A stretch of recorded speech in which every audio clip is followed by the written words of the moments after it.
Love and self-loathing and lost wages.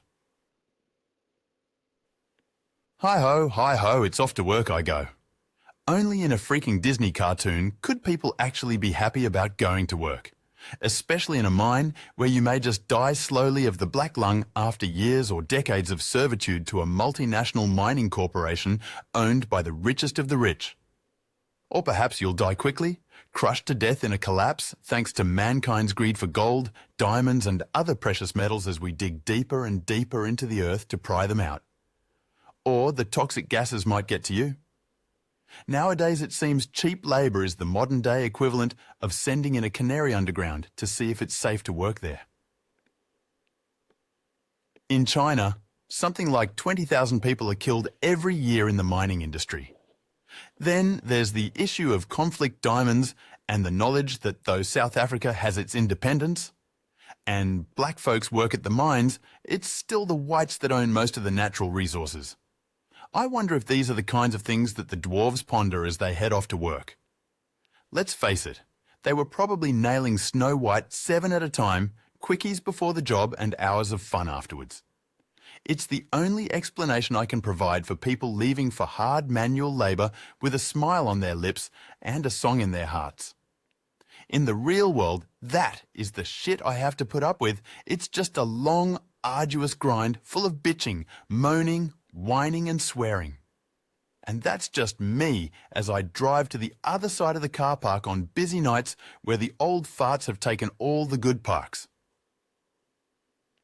I walk in the front door and the noise hits me like a splash of cold water to the face of a sleeping person, and the moment you're inside, time becomes irrelevant. Oh sure, by law clocks have to be on every machine, but they're always right at the bottom beneath the huge spinning electronic reels full of bright colours. With the colour and sounds and everything that's happening on the screen, you barely notice it's there. Much like the warning labels on cigarette packs basically, or the little warnings at the bottom of alcohol ads full of young, sexy people enjoying themselves and having the time of their damn lives that says, "Remember to enjoy responsibly." "What time is it, Mike?" one of the customers asks me, and I just point at the screen by way of reply, and she answers with an, "Oh." One of the first customers I see by a long bank of machines is Millie, a rather plainly dressed and rather rotund, is that the right word? Enormous. No, that's too insensitive. Well, hell, she's a big girl. Let's just put it that way. And as I look at her, I can see the seat which looks small, by comparison, visibly creaking beneath her impressive frame. As usual, there's a plate or two of food beside her which she slowly works through as she sits by her machine and gambles away. The difference between Millie, however, or the Big M and the rest of the punters, is this though.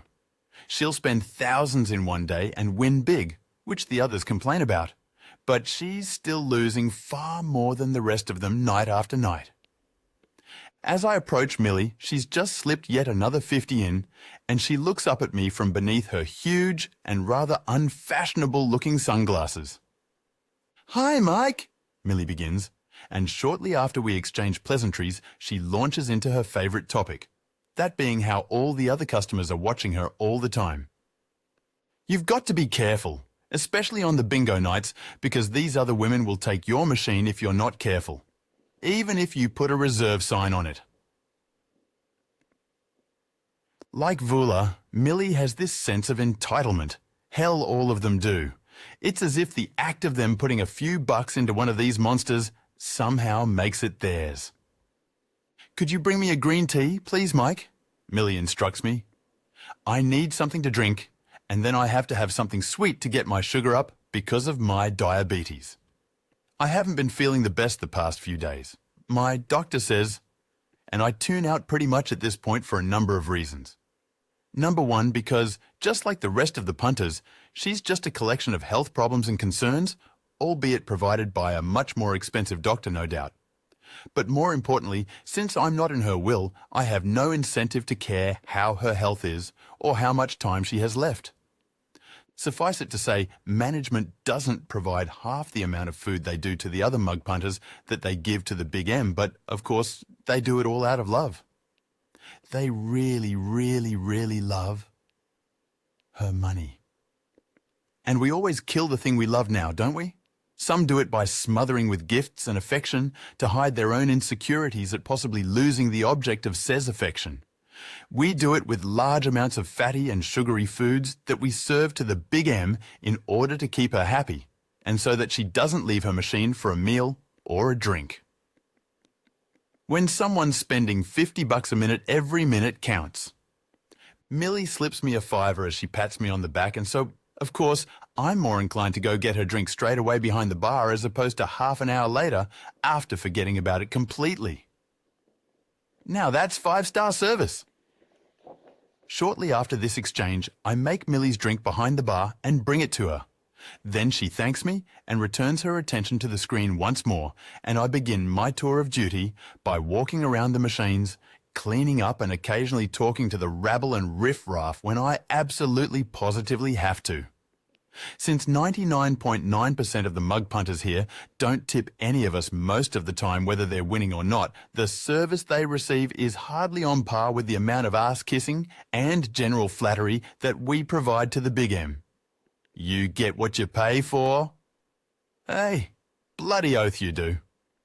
I look down. The gaming license hangs around my neck like a loose noose as out of the corner of my eye, Kate walks inside the venue and smiles at me. Didn't know you were working tonight, Kate says, and I look up from the machines to admire her shapely curvy form and her all too bright white teeth as she smiles.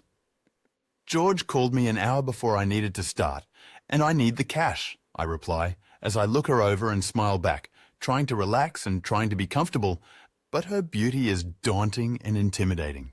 And it's not just the age difference between us that makes me feel uncomfortable around her, not the fact that I'm in my 30s and she's fresh out of high school and just starting university. There's a whole different cultural gap between her generation and mine as well, despite the small difference in age. It's something that I've noticed with all the younger staff members. They joke around a lot, spend more time talking than working, and every second word out of their mouths is some kind of internet reference or comment about a post on Facebook or some other such inane bullshit. For the life of me, I'll never understand how so much can be said that means so little. Oh well, to each generation their own, I suppose. You sometimes hear about politicians discussing the rotating doors of the prison system and talking about sentencing being too lenient for this or that crime. A guy goes in for murder and is out a few years later for good behaviour. Which I guess means he resisted the urge to shank the first guy he saw in the showers.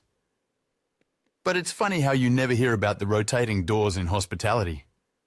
I've seen quite a few come and go in my time. All these fresh-faced new recruits who start out so eager in the honeymoon phase of their employment, then sooner or later they realise they've reached their limit of potential, or more likely that their hours per week have plateaued, and then they settle in for a near enough is good enough performance as they go about the routine and drudgery of the job in this industry. Perhaps some of them will do some extra training and go on to become supervisors, earning a few bucks more per shift while gaining more responsibility and more headaches with the job. But beyond that, there isn't really much of a ladder to climb in gaming, and so most of us just accept our position and deal with it. Thanks to Christine's new policies of more staff and shorter shifts and less of them, that rotating door seems to be spinning a little faster these days as well. Not that the brass will fault her for saving them money, even if we do chew through new employees at the rate a cheap prostitute goes through John's on a particularly busy night. The bottom line is the bottom line, and if it doesn't save dollars, then it doesn't make sense. Or so their thinking probably goes. Despite this, I'm asking myself how this situation can go on forever when you have Christine sitting down to interview someone for a gaming job while another staff member is leaving in a trail of anger and bad language as their hours are cut the very same night. And don't try and tell me that a person who's about to quit their job still treats customers the way they would if they were happy and secure in their employment. How it really works is this: the way management treats staff is the way staff treat their customers. So if staff are treated like crap, then they take it out on the customers, who in turn come to the venue less and less, thus losing the venue money. As the venue makes less and less money, it can hire less and less staff, So the staff get their hours cut and morale gets lower. Management take it out on staff who, well, in this case, it's the circle of death. "How's your course going?" I asked Kate to keep the subject away from anything personal. I can't remember what she was studying, some aspect of business or accounting. Kate rolls her eyes the way she does when a customer is giving her the shits and huffs. "I've got exams coming up and I've asked George for time off, but I've still been rostered on for all of next week," she complains. Bastards! To have the problem of too many hours and too many shifts, I think to myself, what a luxury that must be. I've asked about getting more hours, though it just never eventuates. Oh well. "Has it been busy?" Kate asks me, and I automatically shake my head as I look down the near-empty banks of machines with the odd mug punter here and there. She knows full well what this means. A short night for her. Not quite sure if she views this as a blessing or a curse, since she probably has classes tomorrow and it's getting late already. Like most of the younger staff, she's here for a bit of extra pocket money, recently bought her first car, and the bills are starting to stack up. "Well, I should go and start," Kate sighs. "I'm supposed to cashier tonight since Rebecca called in sick." I know she's not sick, though. I know she has a date and just couldn't be bothered working the bitch. "Yeah," I agree. "I hear she's getting ready to leave." And Kate shrugs her shoulders as she makes her way through a seemingly endless maze of machines to head over to the bar and the cashier's counter. One of Christine's more ingenious ideas, as far as management are concerned anyway, was the invention of the until required shift. And so more and more these days, staff members will be working until required. Which saves them money, so is great for them, but lousy for the rest of us. And it's not just because the pay is a lot less on quiet nights. There's also the fact that sometimes a person is sent home and then things get busy and all of a sudden you're overworked and cursing the fact that you don't have another person to help you out. And it's not like management can call the person up as they're on their way home and say, "You know what? We made a mistake. Come back. We need you still." That would be admitting the flaw in their ingenious plan. Other nights there'll be too many staff, and since the only thing we care about at our level is covering our own ass, everyone fights not to be the one who is sent home. Some will argue seniority. A cute girl may bat her eyelashes at the, generally, male supervisors and hope they will favour them to stick around. It's usually the newbies who are sent packing, so on those occasions I'm generally safe.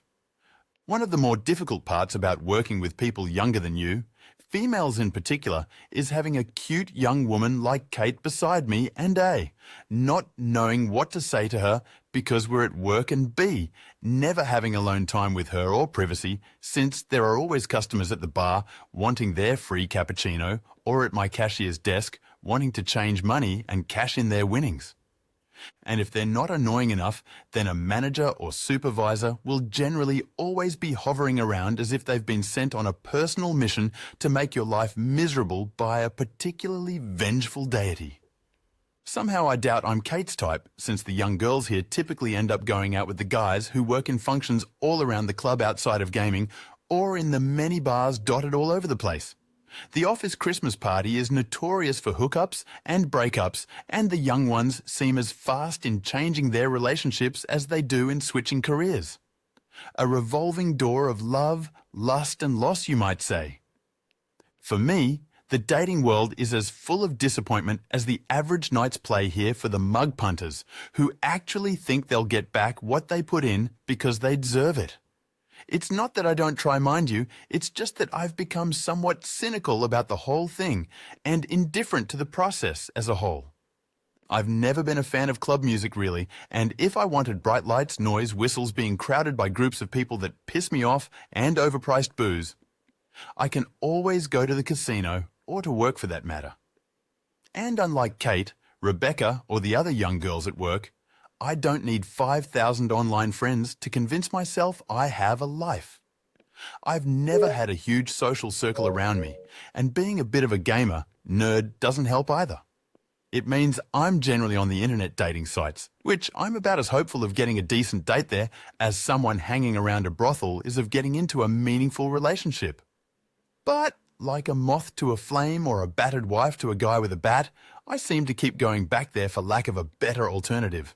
Sure, people might say, internet dating's great. You can browse all these profiles and chat with people that you might not have the confidence to chat with if you were, say, in a bar. And perhaps that's true too. But answer me this, when was the last time you were in a bar chatting to a girl and a message popped up in front of you saying, "The hot blonde you have been talking to for the past half hour has just removed you from their list of contacts. You can no longer send messages to this person." In the real world, that kind of shit doesn't happen, but because on a dating site girls are contacted by guys at a disturbing rate, they can pick and choose, and so a lot of the time conversations are empty and wasted, ending in disappointment. Not so much different from the real world after all, I guess. I try not to think about this stuff too often, however, as the job itself gets depressing enough. As if on cue, an argument breaks out. "I went to the toilet for 5 minutes and you take my bloody machine." "I didn't see you playing it," the other badly dressed woman retorts as I stand by near this scene and look on in disbelief at how adults can behave so poorly and so frequently around here. "I left the sign on the machine. You can ask Mike." Naturally, Vula is one of the combatants. I wouldn't expect anything less. Naturally, she has dragged me into her fight because I am part-time counselor around here and part-time babysitter for these squabbling baby boomers.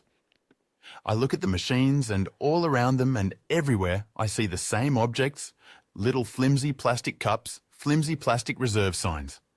After all, soothing words of comfort and common sense and logic are nice in these confrontational situations, but where's a nice, solid, blunt object when I really need to use one on the most annoying customers? "I was gone less than 10 minutes, Vula complains. "Not even 10 minutes. Something dawns on me then. "You say you were only gone less than 10 minutes? I ask. "Yes, that's right," Vula replies. "Maybe 5 minutes. Funny how their concept of time just goes right out the window. One will say 5 minutes has passed, and another will claim it's been hours. "Well, if she says it's only been 5 minutes that she was away from the machine," I start to say, when the other woman, an old, grumpy and fierce-looking Italian lady, suddenly cuts me off. "That's crap," the other lady exclaims. "I've been here all this time and this Vula lady, she been gone at least half an hour." And it's at about that point that I realize logic and common sense aren't going to work in this situation. I could stand around here listening to them arguing indefinitely. I pause for a moment while I wonder what the record is for these kind of disputes, and I'm almost tempted to try and break it. But it's just beginning to piss me off way too much. And unfortunately for me, unlike these two old bats, I have to maintain some self-control around here. "Well, if we can't resolve the matter this way," I hear myself explaining, as though in an out-of-body experience, "we'll have to go to the cameras and have a look there." Unbelievable! Vula is just repeating over and over again. No wonder she's cranky. It must be at least 12 minutes or so since her last cigarette. "I've been coming here for years, and it's always the same." Thankfully for us both at that moment, another mug punter has a question about his machine, and so I excuse myself from this typical tantrum. "Yes," I'm explaining to the guy playing the machine. "See how you have this symbol here and this screen. You just press this button here and the feature will start in a few moments." "Ah, I see," he says and continues playing. I begin to head over to the bar to handball this situation to George. There's only so much I can do to diffuse it, and that's one of the perks of being at the bottom of the pile in this profession. Anytime there's a confrontation that is beginning to escalate, I have my backup line on hand. "Excuse me while I go get my supervisor to take care of this," I'll say, with a courteous smile as I depart the scene. Naturally, what I'd really like to say is, "Look, I really can't be fucked dealing with this shit at the moment. I mean, really look at the two of you. You're both what? 50-something. That means that technically if you put your ages together, one of you was probably around to see the Titanic sink. If you haven't learned to resolve an argument by yourselves by this point, then fuck you both. You're on your own." But diplomacy is to do and say the nastiest things in the nicest way, and so I am as diplomatic as possible in all situations at work. With all these little pointless disputes at work, it's no wonder I spend so much time daydreaming and my mind wandering, trying desperately and usually failing to escape this monotonous hellhole. I think of the future sometimes, of my future anyway. All around me, I see people making plans for the future, buying a house here, settling down with a family there. And my idea of thinking ahead is wondering if I'll do the Dark Brotherhood missions with my character on Skyrim tonight, or perhaps instead devote more time to Grand Theft Auto Online. Because for now anyway, that's as close as I'll get to driving a sports car, being a hero of any kind, or owning real estate and having heaps of money in a virtual world. So I understand people's need to escape with these silly machines. I do it myself on a regular basis, although, in my defense, it costs me a lot less each night.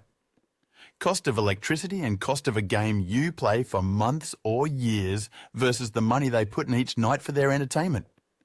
It's hardly a comparison to make now, is it?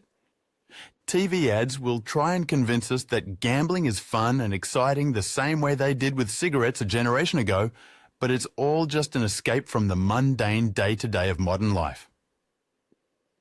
So we rent action movies and watch porn and Breaking Bad to remind ourselves of the excesses that used to be routine in our own lives. Or we read gossip magazines and watch as the news tells us of the latest celebrity to go off the rails.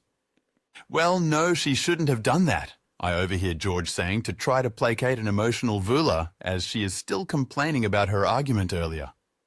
Why do I just know this is going to end with me getting a lecture as always?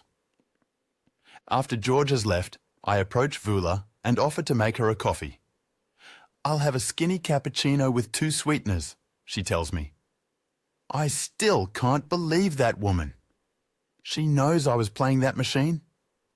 If only there was a blackout, 30 seconds or so of total darkness to work with, during which Vula would have herself a nasty accident whereby she slipped off her seat and her head accidentally slammed into the screen of the machine, repeatedly. I may be a Boy Scout on the job, but I still have a merit badge for homicidal urges and fantasies. How long you been working here now, Mike? Vula asks. And it's not the question I find strange, but the realization that she's spending a few minutes thinking about someone other than herself as she asks it. Been a few years, I reply casually. Time really goes fast in this industry, I suppose. Although in truth it's hard to have any notion of time when you're wandering around an entirely artificially lit environment where even the windows are tinted, and so, like the passengers in a limo, you have no idea if it's morning, noon, or night. I look over at Kate as she cashiers. There's a half smile on her face, but I can see she's bored out of her mind. I'm afraid to make a move on her, and not just because we're at work. I just don't have the confidence. So, for now, we're left with the fantasy of someone as cute and attractive as Kate finding someone so ordinary, average, and everyday as myself as being attractive. Truth be told, on a typical day, I probably spend as much time or more fantasizing about being with her as I do fantasize about what it would be like to put my hands around Vula's neck and just squeeze, ignoring her feeble words of protest as the color drains from her face and the eyes bug out while disbelief and shock cross her facial features for the last time. People have heart attacks at these places. They win a big prize, and it's such a shock that they just keel over right then and there. I'm sure their friends will talk about them in the most glowing terms, but our only memories of them will be as those annoying bastards who always wanted more and more. The irony being that when they finally do get what they want, that is lots of money, the shock is so great it kills them. So many times a person has won something and I'll write them a ticket and they'll say, "That machine over there, Mike, I think it's due to pay out. Look what the jackpot is up to." As if the numbers on the screen actually mean anything. It's a computer. It'll pay out when it wants to and not a moment sooner. Or there'll be times when I'm walking around the gaming floor between the machines and you'll smell all sorts of unpleasant odors coming from the patrons. Most of them don't notice, as I guess their sense of smell, like all their others, is failing, or perhaps they're too engrossed in their silly little games to concern themselves with the stench emanating from the player next to them. I've heard horror stories from other friends in gaming about when Crown Casino first opened, where patrons were going to the toilet at the card tables so they didn't have to get up and lose their seat. Truly disgusting things. I've learned to keep my real thoughts and opinions to myself, so when George tells me that Mrs. So-and-so has passed away, I refrain from saying, "Oh yeah, I remember her, she really stank like shit. Seriously, when's the last time she had a bath or a shower?" Instead, I respond with the more politic, "Oh yeah, that's a shame. She was always really nice to all of us." In an industry so rampant with lying, what's a few more to your boss? So I look at Kate, and the words to a song are playing in my head. There's something going blank behind her smile. She smiles at me, and it's hard to tell if it's a real one or a customer service one like the one I wear to work every day. And I find myself asking just how long it'll be before she moves on. And the next cute young thing takes her place to half-heartedly flirt with the old men and joke and banter with them as she pays off a car and makes plans to get into a real job and out of hospitality once and for all. I smile back, our unspoken conversation. Later that evening, I'm working at the bar, serving drinks and making coffee and small talk with the patrons as the floor is quiet, and so we're always rotating jobs. During a lull, I answer the phone and it's Rebecca. "Hey Mike," she says, "can you get George on the line? It's just that I won't be able to work tomorrow since I have all my exams and I have to study for them." "Sure," I say, thankful once again that this sort of thing isn't my problem. So I go back to my work as George talks to Rebecca. Anyone with a few brain cells can see we're losing her, and that the job here isn't particularly high on her list of priorities as compared to her studies, social calendar, and other engagements. "Yeah, sure, Rebecca," George says flatly. "I'll see if I can get someone to cover that shift for you." Suddenly, I realize that my name is probably on a short list of candidates since I don't have a second job and am not currently studying. Sure enough, George looks at me and it's not difficult to read his mind at that moment. Fuck it. I guess it just became my problem, though I need the hours anyway, I suppose. So the war continues. That war whereby both sides are slowly grinding each other down. The staff with their constant laziness due to cutting shifts and management with their ability to replace staff at a moment's notice and for the smallest of reasons. The end of the shift can't come soon enough, and I feel weary and tired as I hand in my keys as my replacement comes on to finish out the night. "You up to much tonight, Mike?" he asks me, and I just shake my head as I'm pulling the sleeves of my jacket on. "Not really, no," I reply dully. "Just watch a bit of late-night television most likely. With your hours all over the place, it's hard to make plans most of the time. Working 9 to 5 each day, now there's something to sing about."